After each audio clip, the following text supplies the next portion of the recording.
Hello learners, welcome to my channel Life with Science. Today I will teach about human respiration and I will teach according to the syllabus of CBSE and NCERT class 10th, and it is one of the important topic for class 10 boards. और इस video के बाद आपके सारे doubts clear हो जाएंगे। उसके बाद भी अगर कुछ क्वेरीज होती है तो प्लीज़ मुझे कमेंट सेक्शन पे लिख के बताएं। और आपको अगर मेरी वीडियोस अच्छी लगती हैं तो प्लीज़ मेरे चैनल को लाइक करें और सब्सक्राइब करें और बेल आइकन भी प्रेस करें ताकि आपको सारी नई वीडियोस के अपडेट्स मिलते रहें। तो आइए स्टार्ट करते हैं ह्यूमन रेस्पिरेशन से। सबसे पहले हम बात करते हैं सर्वाइवल की। कोई भी ऑर्गेनिज्म है, लिविंग ऑर्गेनिज्म, जो कि चाहे वो एनिमल हो या कोई ह्यूमन हो, सबको सर्वाइवल के लिए एनर्जी की जरूरत पड़ती है। और एनर्जी का अल्टीमेट सोर्स जो होता है वो फूड है। फूड से हमें एनर्जी मिलती है। फूड से एनर्जी कैसे मिलती है? जब फूड का ब्रेकडाउन होता है तो एनर्जी रिलीज होती है, कार्बन डाइऑक्साइड और वाटर रिलीज होते हैं। और ये जो ब्रेकडाउन होता है फूड का, वो ऑक्सीजन की हेल्प से होता है। तो अगर हमें एनर्जी चाहिए तो हम फूड खाएंगे और फूड जो है वो ब्रेकडाउन होगा और उससे एनर्जी रिलीज होगी।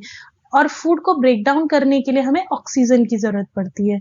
तो ऑक्सीजन जो है हम लेते हैं एनवायरनमेंट से। एनवायरनमेंट में जो एयर प्रेजेंट होती है उससे हम ऑक्सीजन लेते हैं।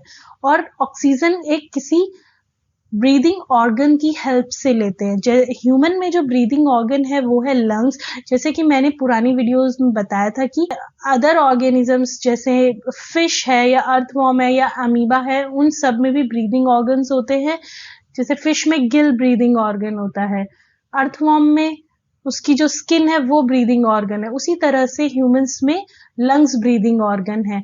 लंग्स की हेल्प से जो एटमॉस्फेयर में एयर होती है उससे ऑक्सीजन को इनटेक करता है ह्यूमन, और उसके बाद वो ऑक्सीजन हेल्प करती है फूड के ब्रेकडाउन में और अल्टीमेटली एनर्जी को रिलीज करने में। और जो प्रोसेस है, जिस प्रोसेस के थ्रू एनर्जी रिलीज होती है by the breakdown of food in the presence of oxygen, उस प्रोसेस को हम कहते हैं रेस्पिरेशन। जो भी फूड है वो फूड ग्लूकोज में चेंज होता है और ये ग्लूकोज ऑक्सीजन की प्रेजेंस में ब्रेक होता है और इससे एनर्जी रिलीज होती है और कार्बन डाइऑक्साइड और water as a waste product release होते हैं। ये जो एनर्जी थी ये सेल इसको यूज करती है अपने सारे प्रोसेसेस को कंप्लीट करने में। एनर्जी मिलती है, उस प्रोसेस को कहते हैं रेस्पिरेशन और इसमें मेन फंक्शन होता है ऑक्सीजन का। अब ऑक्सीजन तो चाहिए, तो ऑक्सीजन के लिए क्या होता है कि ऑर्गेनिज्म जो है वो रेस्पिरेशन करता है। रेस्पिरेशन में सबसे पहले ब्रीदिंग इन और ब्रीदिंग आउट करता है। जब ब्रीद इन करता है तो ऑक्सीजन इनटेक करता है और ब्रीद आउट में जितनी कार्बन डाइऑक्साइड बॉडी में होती है उसको बाहर एक्सहेल कर देता है। तो जो रेस्पिरेटरी सिस्टम है उसका मेन फंक्शन है to breathe in oxygen for respiration and to breathe out carbon dioxide produced by respiration. Respiration से जितनी कार्बन डाइऑक्साइड प्रोड्यूस होती है उसको बॉडी से बाहर ब्रीद आउट करना और जितनी ऑक्सीजन की डिमांड होती है उसको इनटेक करना, ये रेस्पिरेटरी सिस्टम का फंक्शन होता है।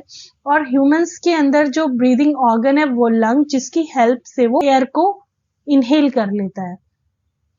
तो ब्रीदिंग जो है उसका मीनिंग क्या है? Breathing is the process by which air rich in oxygen is taken in and carbon dioxide is expelled from the body with the help of breathing organ. Humans में breathing organ lungs हैं। lungs के through human oxygen rich air को inhale करता है और carbon dioxide जो body में produce होती है उसको एक्सहेल कर देता है। तो इनहेलेशन होता है taking in air rich in oxygen and exhalation होता है breathing out air rich in carbon dioxide. यानी ह्यूमन ने इनहेल किया एयर को, एयर में ऑक्सीजन है और वो ऑक्सीजन हेल्प करती है फूड के ब्रेकडाउन में, और ब्रेकडाउन करने के बाद एनर्जी रिलीज होती है। उस एनर्जी को वो यूज करती है सर्वाइवल के लिए।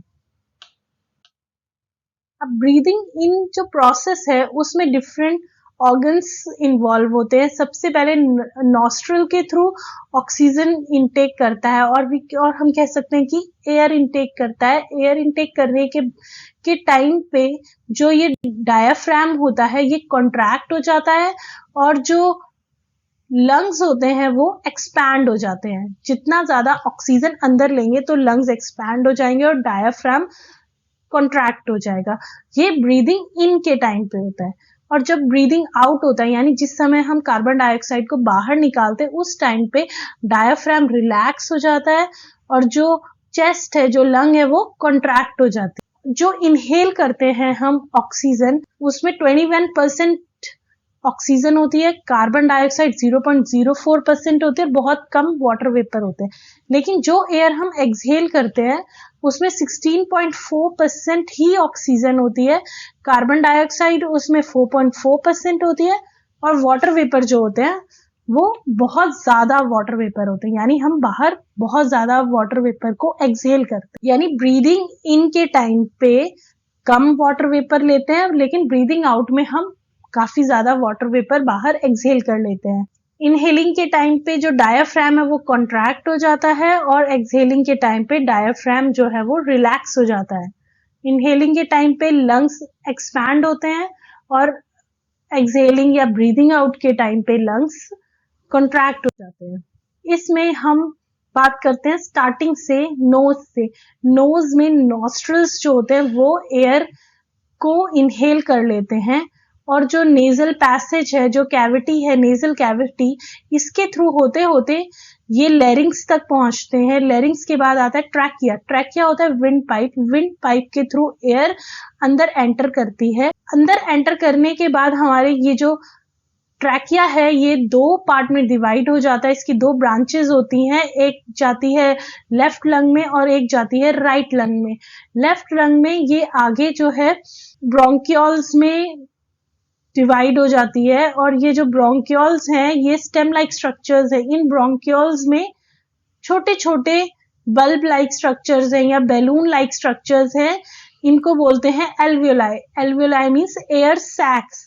एयर सैक्स में एयर भर जाती है और ऑक्सीजन भर जाती है। जितनी ज्यादा एयर सैक्स होती हैं वो हेल्प करती है ऑक्सीजन के एब्जॉर्प्शन के लिए एरिया इंक्रीज करने में। यानी एल्वियोलाई का मेन फंक्शन है to increase the area for the absorption of oxygen.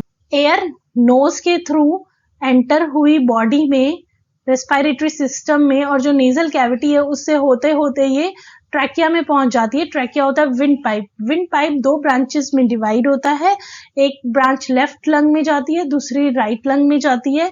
और ये जो ब्रांचेस हैं ये दो ब्रांचेस आगे और बहुत सारी स्टेम लाइक स्ट्रक्चर्स जिनको बोलते हैं ब्रोंकियोल्स, उनमें डिवाइड हो जाती है।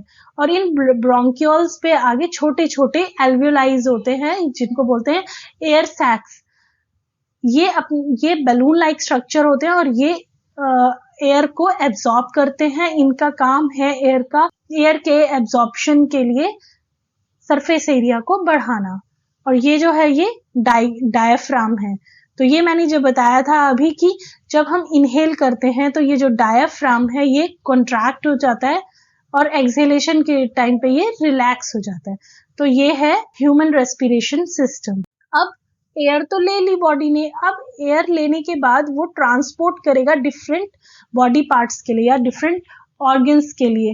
ट्रांसपोर्ट करने के लिए, क्योंकि ह्यूमन का जो स्ट्रक्चर है वो काफी कॉम्प्लेक्स है, काफी बड़ा स्ट्रक्चर है, तो वो इजीली ट्रांसपोर्ट हो नहीं पाता है। इसके लिए एक रेस्पिरेटरी पिगमेंट की जरूरत पड़ती है। वो पिगमेंट अपने ऊपर ऑक्सीजन को बाइंड कर लेता है और फिर मूव करता है। उस पिगमेंट का नाम है हीमोग्लोबिन। ये जो हीमोग्लोबिन है ये अपने ऊपर ऑक्सीजन को बाइंड कर लेता है और बाइंड करने के बाद ये जो हीमोग्लोबिन है ये अपने ऊपर ऑक्सीजन को बाइंड कर लेता है।